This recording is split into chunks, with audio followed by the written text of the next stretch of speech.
അല്ല, മന്ത്രിയായിട്ട് ആശയവിനിമയം നടക്കുക എന്ന് പറഞ്ഞിട്ടുണ്ടെങ്കിൽ ശരിക്കും ഗവൺമെൻറ്റാണ് ഇതിൻ്റെ ഒരു ഇടനില നിന്നിട്ടുള്ളത്. ഇടനില എന്ന് പറയുന്ന ഉദ്ദേശം വേറൊരർത്ഥത്തിലല്ല. അവരാണ് കേരളത്തിലേക്ക് ഫുട്ബോൾ അസോസിയേഷൻ ക്ഷണിച്ചിട്ടുള്ളത്.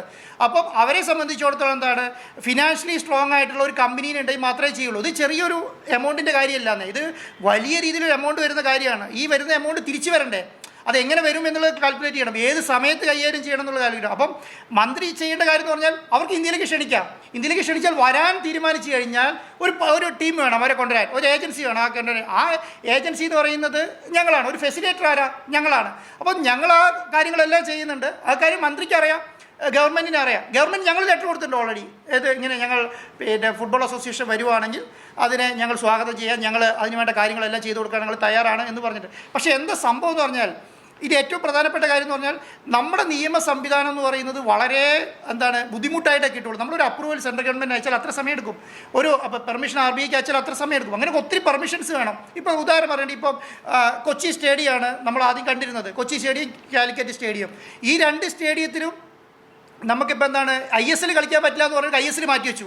കാരണം ആ സ്റ്റേഡിയത്തിൻ്റെ ഇത് കഴിഞ്ഞു. അപ്പം നമ്മളൊരു പുതിയ ഒരു സംവിധാനം നമ്മളിപ്പോൾ കാണണം. നമ്മളെന്താ പറയുക, ഒരു സ്റ്റേഡിയം നമ്മൾ അതൊക്കെ ഗവൺമെൻറ് ചെയ്യും. അതൊന്നും എന്നെ സംബന്ധിച്ചിടത്തോളം ഒരു പ്രശ്നമുള്ള കാര്യമല്ല. എന്നെ സംബന്ധിച്ചിടത്തോളം അത് എങ്ങനെ ചെയ്യും, ഏത് ചെയ്യും എന്നുള്ള പ്രശ്നമല്ല. അതൊക്കെ ചെയ്യേണ്ടത് ഗവൺമെൻറ്റാണ്. അതൊക്കെ ചെയ്യുമെന്നാണ് ഞാൻ വിചാരിക്കുന്നത്. അവരെ സംബന്ധിച്ചിടത്തോളം ബുദ്ധിമുട്ടില്ല. ഉണ്ടാവാം. ഞാൻ പറയാം, അതുകൊണ്ട് പോസിറ്റീവായിട്ടാണ് ഞാൻ പറഞ്ഞത്. നമുക്ക് രണ്ട് സ്റ്റേഡിയമുള്ളത്, ഒന്ന് തിരുവനന്തപുരം, ഒന്ന് കൊച്ചിയും. അത് ഏതാണ് ഗവൺമെൻറ് അലോക്കേറ്റ് ചെയ്ത് തരുന്നത്, ഇതിൽ നിങ്ങൾക്ക് കളിക്കാം, ഇത് AFA സ്റ്റാൻഡേർഡ് എന്ന് പറഞ്ഞാൽ ഞങ്ങൾ ആ സ്റ്റേഡിയം വെച്ചിട്ട് കൊടുക്കും. ഞങ്ങളെ സംബന്ധിച്ച് പ്രശ്നമല്ല. പക്ഷേ ഞാൻ പറഞ്ഞത് ഇതെല്ലാം ഒരു പ്രൊസീജിയറിൻ്റെ ഭാഗമാണെന്നാണ്. ഇതെല്ലാം ചെയ്യേണ്ടത് ഒരു പ്രൊസീജിയർ പറഞ്ഞു. ഇപ്പം ട്രിവാൻഡ്രായാലും നമ്മളെ സംബന്ധിച്ചിടത്തോളം നല്ലതാണ്, കൊച്ചിയാണെങ്കിലും നല്ലതാണ്. പക്ഷേ ഞാൻ വിചാരിക്കുന്നത് ഒരു 20-25 ലക്ഷം ആൾക്കാരെങ്കിലും ഇതിൻ്റെ പുറകിലുണ്ട് എന്നുള്ളതാണ് ഞാൻ വിശ്വസിക്കുന്നത്. അത്രയും ആൾക്കാരെ നമ്മൾ ഫാൻ മീറ്റിംഗ് ഉണ്ട്, രണ്ട് മാച്ചാണ് നമ്മളിപ്പോൾ പറഞ്ഞിരിക്കുന്നത്, പ്ലസ് ഒരു ഫാൻ മീറ്റിംഗ് ഉണ്ട്. ഫാൻ മീറ്റിംഗ് എന്ന് പറയുന്നത് Argentina football team including Messi അടക്കമുള്ള ആൾക്കാർ ജനങ്ങളെ കാണാമെന്നാണ് പറഞ്ഞിരിക്കുന്നത്. അതാണ് നമ്മുടെ എഗ്രിമെൻറ്റിൽ പറഞ്ഞിരിക്കുന്നത്. അപ്പോൾ അത്രയും വേണ്ട ഫെസിലിറ്റി ഒരുക്കണം, അതൊരുക്കാനുള്ള കാര്യങ്ങൾ ചെയ്യും. പക്ഷേ അതിന് എന്തുകൊണ്ട് അങ്ങനെ ഒരു സമയം എടുക്കുന്നത് ചോദിച്ചാൽ അത് തീരുമാനിക്കേണ്ട AFA ആണ്. അവരെ സംബന്ധിച്ചിടത്തോളം ഇന്ത്യ ഉണ്ടാവും, ചൈന ഉണ്ടാവും, ഖത്തർ ഉണ്ടാവും, അങ്കോള ഉണ്ടാവും, അങ്ങനെ പല രാജ്യങ്ങളും അവരോട് ഡിസ്കസ് ചെയ്യുന്നുണ്ടാവും. അവരുടെ മുന്നിലുള്ള ഏറ്റവും നല്ല ക്രൈറ്റീരിയ, ഏറ്റവും നന്നായി ഫെസിലിറ്റി ഒരുക്കുന്നവർ, ഏറ്റവും നന്നായി ഫണ്ട് കൊടുക്കുന്നവർ, അവർക്ക് ഏറ്റവും വലിയ കാര്യങ്ങൾ ചെയ്തു കൊടുക്കുന്നത്, ഇവർക്കായിരിക്കും അവരെ അലോക്കേറ്റ് ചെയ്യുക. പക്ഷേ ഇപ്പോഴത്തെ സിറ്റുവേഷനിൽ ഞങ്ങളുമായിട്ട് അവരൊരു എഗ്രിമെൻറ്റ് വെച്ചിട്ടുണ്ട്. ആ എഗ്രിമെൻറ്റ് ഭാഗത്ത് അവർ കേൾക്കാമെന്ന് പറഞ്ഞിട്ടുണ്ട്. അത് ഞങ്ങൾ കാണാമെന്ന് പറഞ്ഞിട്ട് ഞങ്ങൾ ഫൈനലൈസ് ചെയ്തിട്ടുണ്ട്. ഒരു എഗ്രിമെൻറ്റ് ഫൈനലൈസ് ചെയ്യുക എന്ന് പറഞ്ഞാൽ മറ്റുള്ള ബുദ്ധിമുട്ടുകൾ ഇല്ലെങ്കിൽ അത് കഴിയുമെന്നുള്ളത് കൊണ്ടാണ്. കാരണം ഒരു എഗ്രിമെൻറ്റ് വെക്കുന്നതിന് മുന്നേ അവർ ആവശ്യപ്പെട്ട രേഖകൾ മുഴുവൻ കൊടുത്തിട്ടാണ് നമ്മളൊരു ഫൈനൽ എഗ്രിമെൻറ്റിലേക്ക് പോകുന്നത്. ആ എഗ്രിമെൻറ്റ് വെച്ചിട്ടുണ്ട്. അപ്പോൾ ഇപ്പോഴത്തെ സിറ്റുവേഷനിൽ മെസ്സി വരില്ല എന്നുള്ളൊരു പ്രശ്നമില്ല. അത് വരികയും അത് കേരളത്തിൽ നടപ്പിലാകുകയും 2 കളിയെങ്കിലും കേരളത്തിൽ കളിക്കുകയും ഒരു ഫാൻ മീറ്റിംഗ് കളിക്കുകയും ചെയ്യുന്നു. കാരണം അവർക്കും ഇത് ഭയങ്കര ഇൻട്രസ്റ്റ് ഉള്ള കാര്യമാണ്. ഇന്ത്യയെ സംബന്ധിച്ചിടത്തോളം അർജന്റീന ഫുട്ബോൾ അസോസിയേഷൻ കേരളത്തെക്കുറിച്ച് നല്ല ബോധ്യമുണ്ട്. അവർ എല്ലാ കാലത്തും കേരളത്തിൽ അർജന്റീനന് വലിയൊരു ആരാധക വൃന്ദമുണ്ടെന്ന് വിശ്വസിക്കുന്നവരാണ് അവരും. അപ്പോൾ അവരെ സംബന്ധിച്ചിടത്തോളം എന്തുകൊണ്ട് അവർ കേരളം ചൂസ് ചെയ്യുമെന്ന് പറഞ്ഞാൽ അവരെയും കൂടി ഇൻട്രസ്റ്റ് എടുത്തിട്ടാണ്. അല്ലെങ്കിൽ സത്യം പറഞ്ഞാൽ കേരളത്തിലേക്ക് ഒരു കളി നോക്കേണ്ട കാര്യം അവരെ സംബന്ധിച്ചിടത്തോളം ഇല്ല. കാരണം ഇത്രയും രാജ്യങ്ങൾ എവിടെ വേണമെങ്കിലും അവർക്ക് കളിക്കാം. അവർക്കെല്ലാം ഒരേ എമൗണ്ടാണ്. ഇപ്പോൾ ഇന്ത്യ കൊടുത്താലും വേറൊരു രാജ്യം കൊടുത്താലും എല്ലാം AFAയുടെ സ്റ്റാൻഡേർഡ് അനുസരിച്ച് ഒരേ എമൗണ്ടാണ്. അവർ കൂടുതൽ കിട്ടാൻ പോകുന്നില്ല. പക്ഷേ അവർ തീരുമാനിക്കണം ഇന്ത്യയിലേക്ക് കളിക്കാം. അപ്പോൾ അതിനൊരു ഇൻട്രസ്റ്റ് അവർ കാണിച്ചിട്ടുണ്ട്. അതുകൊണ്ടാണ് മിനിസ്റ്റർക്ക് ആളുകൾ ചെയ്യാൻ പറ്റിയെന്നുള്ളതാണ്. അപ്പം മിനിസ്റ്റർ അതിൻ്റെ ഇഫേർട്ട് ചെറിയ കാര്യമല്ല. ഞാൻ പറയുന്നത് കേരളത്തിലെയോ ഇന്ത്യയിലെയോ ലോകത്തിലെ പോലും ഒരു സ്റ്റേറ്റിൻ്റെ മിനിസ്റ്റർ പോയിട്ട് ഇത്രയും വലിയൊരു എഫേർട്ട് എടുത്തിട്ട് ഒരു ഖത്തർ ടീമിനെ ഫുട്ബോളിൽ ഫസ്റ്റ് അടിച്ച ഒരു ടീമിനെ കേരളത്തിൽ കൊണ്ടാൻ കാണിച്ച എഫേർട്ട് ചെറുതല്ല. ആ എഫേർട്ടിന് ഞാൻ വരുന്നതിനേക്കാളും കൂടുതൽ അർജന്റീന ടീം വന്നോ വന്നില്ലല്ലോ, മെസ്സി വന്നോ വന്നില്ല എന്നുള്ളതല്ല, ആ വന്നതിനേക്കാളും കൂടുതൽ അദ്ദേഹം കാണിച്ചൊരു എഫേർട്ട് ഉണ്ടല്ലോ, അത് വലുതാണ്. ഞങ്ങളെപ്പോലെ ഒരു ടീമിനെ, ഞങ്ങളെപ്പോലെ ആൾക്കാരെ കണ്ട് നിങ്ങളിത് ചെയ്യണമെന്ന് പറയാനുള്ളൊരു മനസ്ഥിതി അദ്ദേഹം കാണിച്ചിട്ടുണ്ടല്ലോ. അതൊരു വലിയ കാര്യം. ഞാൻ പറയുന്നത് ആ കളി നടക്കുകയാണെങ്കിൽ കേരളത്തിൻ്റെ ഒരു സ്പോർട്സിൻ്റെ മുഖച്ഛായ മാറിപ്പോകുമെന്നാണ് ഞാൻ വിചാരിക്കുന്നത്. അപ്പോൾ അത്രയും രീതിയിലുള്ള ഒരു കളി കൊണ്ടുവരാൻ എന്തുകൊണ്ടാണ് നമ്മൾ ഈ 2 ദിവസമായിട്ട് ഈ വാർത്ത ഇത്രയും വലുതായിട്ട് പോകുന്നത്? കാരണം അതിന് ആരാധകരുണ്ട്, കേൾക്കാൻ ആരാധകരുള്ളതുകൊണ്ടാണ്. അപ്പോൾ അത് വലിയ രീതിയിൽ ഗുണം ചെയ്യുമെന്നുള്ളതാണ് ഞാൻ വിശ്വസിക്കുന്നത്. അപ്പം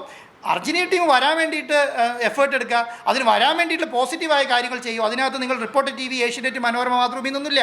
ഇതെന്താണ്, അവർ കേരളത്തിലേക്കാണ് വരുന്നത്. കേരളത്തിൽ വരാൻ വേണ്ടിയിട്ടുള്ള സംവിധാനം നിങ്ങളും അതാണ് സപ്പോർട്ട് ചെയ്യേണ്ടത്. ഇപ്പോൾ റിപ്പോർട്ടർ TVക്ക് കേരളത്തിലേക്ക് കൊണ്ടുവരാൻ പറ്റില്ല എന്ന് പറഞ്ഞ് അതിനെ ഇല്ലാതാക്കാൻ വളരെ ഈസിയാണ്. വളരെ ഈസിയാണ്.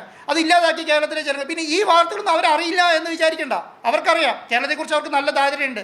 അപ്പം റിപ്പോർട്ടർ TV എന്ന് പണം അടച്ചില്ല എന്ന് പറയുന്നതിനല്ല, ആ അടയ്ക്കുന്നതിനൊരു ക്രൈറ്റീരിയ. ഞാൻ നാളെ രാവിലെ ബാഗിൽ കൊണ്ട് അടയ്ക്കാൻ പറഞ്ഞാൽ അവരടക്കില്ല, കാരണം അവർക്ക് രേഖകളുണ്ട്. അപ്പോൾ ആ രേഖകൾ മുഴുവൻ റെഡിയാക്കി ഇപ്പം നമ്മൾ അപ്ലിക്കേഷൻ കൊടുത്തില്ല, പിന്നെ അനുമതിക്ക് വേണ്ടി AFIക്ക് കൊടുത്തിട്ടുണ്ട്, ഗവൺമെൻറ്റിൻ്റെ അല്ല AFIക്ക് കൊടുത്തിട്ടുണ്ട്. AFI അതിനെ തീരുമാനമെടുത്ത് നമ്മളെ അറിയിക്കും. അതനുസരിച്ച് ഡേറ്റ് ഫിക്സ് ചെയ്താൽ പിന്നെ അത് കഴിഞ്ഞു. അവസാന ഡേറ്റ് എന്ന് പറയുന്നത് ഈ 2 ഡേറ്റാണ് ഇപ്പോൾ അവർക്ക് അലോക്കേറ്റ് ചെയ്ത് കിട്ടിയിട്ടുള്ളത്.